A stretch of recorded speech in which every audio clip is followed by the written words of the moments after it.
Hello, I'm Hi. Peter Knox. This is Martin St John, Acker Jugs.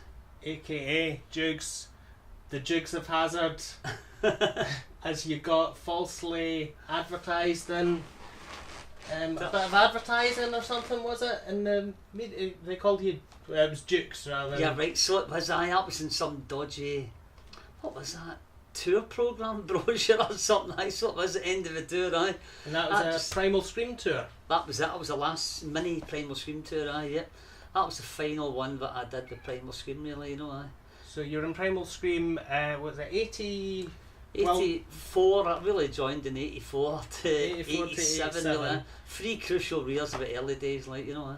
And you've written a book about it. Aye, sure have. But what's the story before that? How did you first get into music? Because in the book you're talking about your love of the Cramps and all these cool bands. How did that sort of, what got you interested in the decent music? Well, probably growing up in the 70s, really getting into glam rock, really, wasn't it? But then again, everyone in the 70s was into glam rock, really, So you were like a kid and you just started watching Top of the Pops. But 1970, probably my first memory of music, really. And I seen Desmond Dekker in Top of the Pops, black and white telly.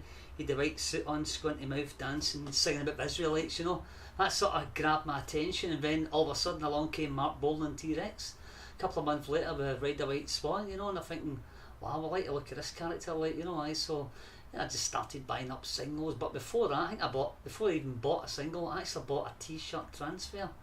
Right. I was really getting right into Mark Bolan, so T-Rex. So across the road we had a kind of record shop stroke transfer T-shirt place, so I bought a transfer, bought a white T-shirt for £1, went home and transferred this big bushy corkscrew hairdo in this white T-shirt, and the first thing my dad says, that fella looks as though he's got nits.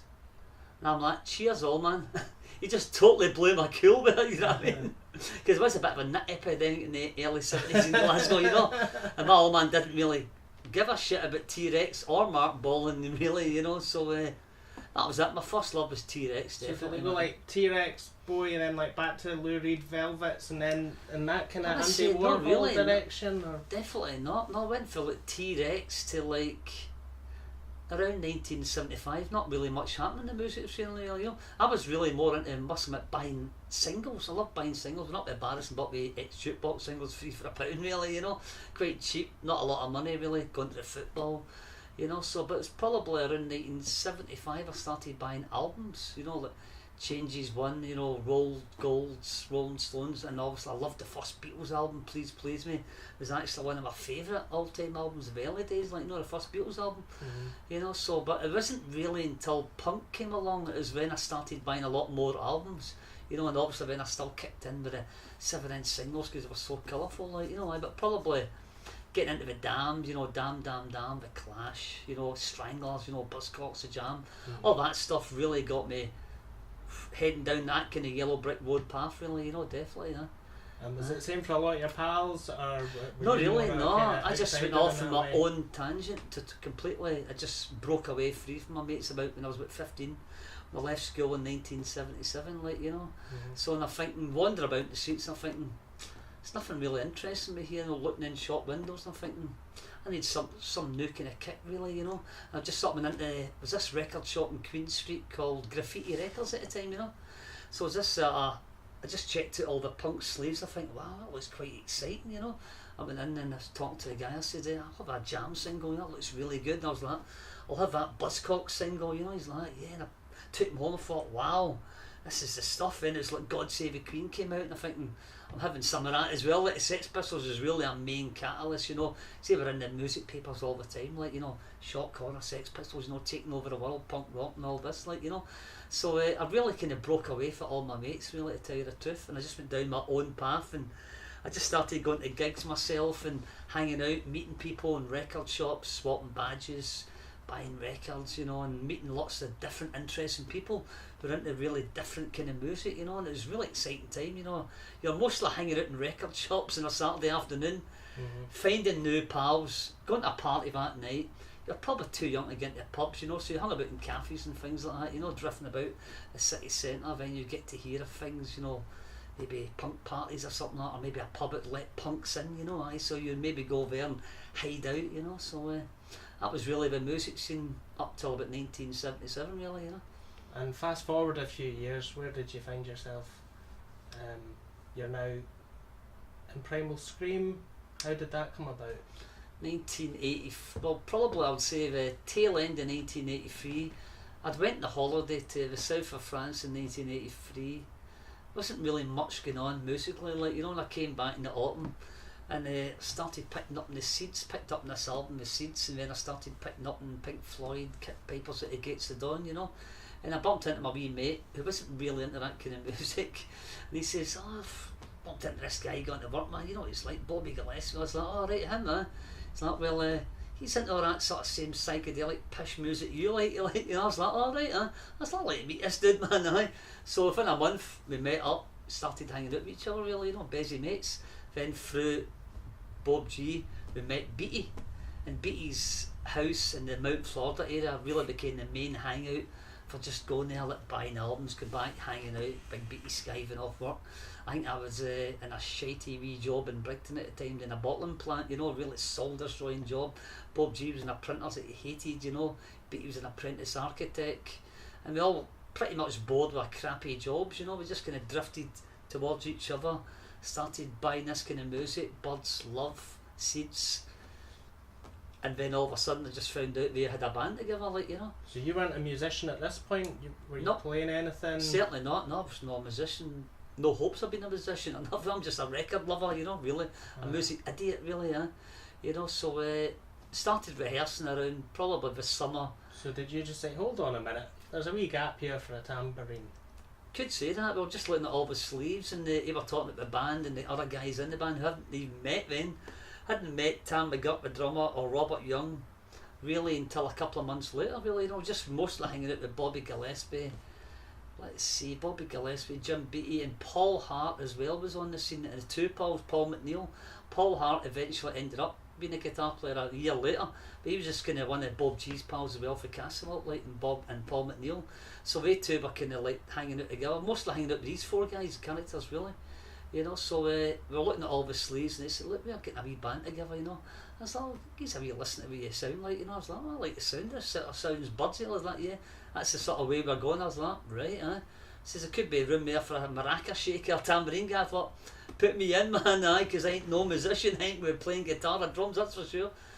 So that's how it really kicked in, the rehearsals. Mostly rehearsing in Tam's mum's house, and what was that, Penny. As we started doing the rehearsals in Tam's mum's house, Tam had a shuffle drums, like, you know, and guitars were out. Then we started booking some serious rehearsals in Hellfire Studios in the West End, you know, and all of a sudden we had a gig, you know, so it all built up towards this gig in the venue. And by that time, you know, we'd all met Jesus and the Mary Chain, Bobby Gillespie, got a tape off some guy. We'd all been listening to that, thinking, that sounds really good, sounds kind of different. You know, so all of a sudden, and McGee came on the scene, you know, and he had his record label at the time as well, like Creation Records.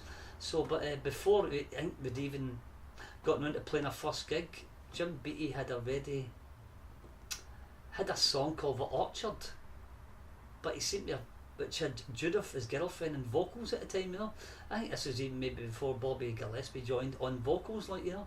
But he didn't really particularly like it. I think he just ended up destroying the tape, like, you know. So I think that was meant to be an early release on Creation Records, but it just got totally shelved. Yeah. You know, so that could have been an early single around summer '84. But that time Creation Records were up and running, like, you know, because I think he started around maybe late '82, '83. So he's still with the Pastels and things like that, doing records, Jasmine Minks, you know. So all really built up really to that first gig in the venue. You know, like Primal Scream, Jesus and the Mary Chain was teenage upstarts as well, like Meat Whiplash, Oka 5, Grant Morrison's band. He was always in kind of moddy 60s power pop bands, like, you know. This was his latest one, Oka 5, like, you know. Can't remember a damn thing about it. You know, McGee's band played that night as well. Biff Bang Pow, you know, so... There's so many bands from around that time that are all kind of gone on to, like, be sort of quite big names. Was everyone in a band at that time in Glasgow? Is that?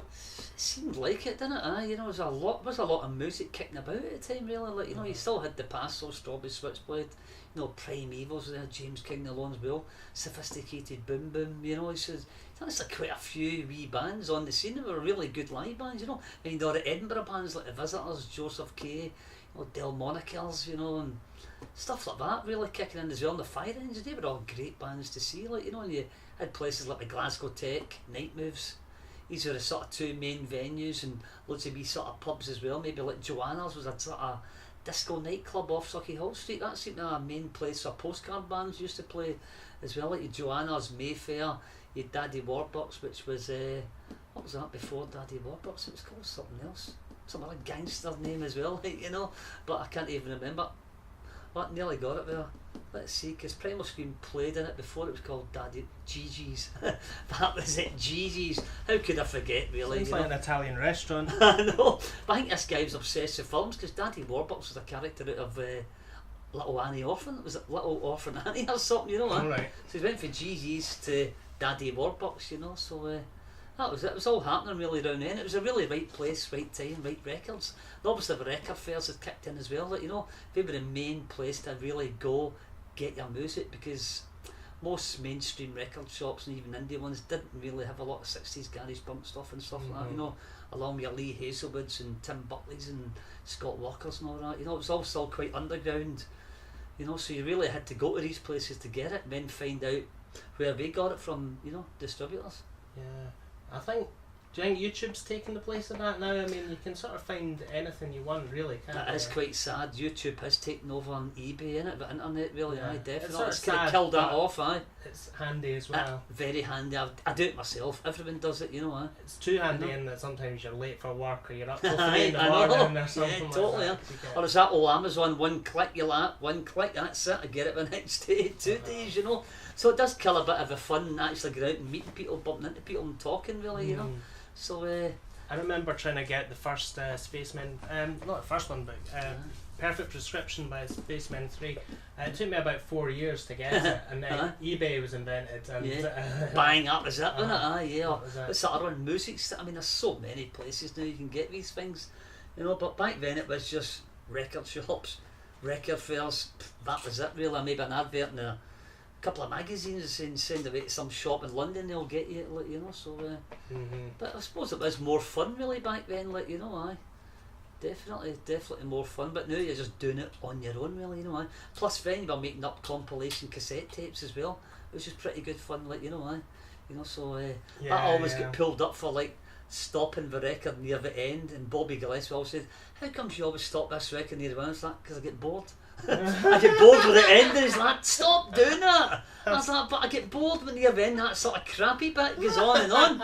He's like, you're not meant to do that, you're meant to just let the record fade out. I was like, alright. That does sound annoying. I know it does, doesn't it? When I was making up compilations, I had to have a load of short songs in my head, because if you've got like a wee minute at the end, you're like, no, there's room for a wee. You actually timed it, aye? Oh yeah. I never really timed it too good, man. It was just pure random.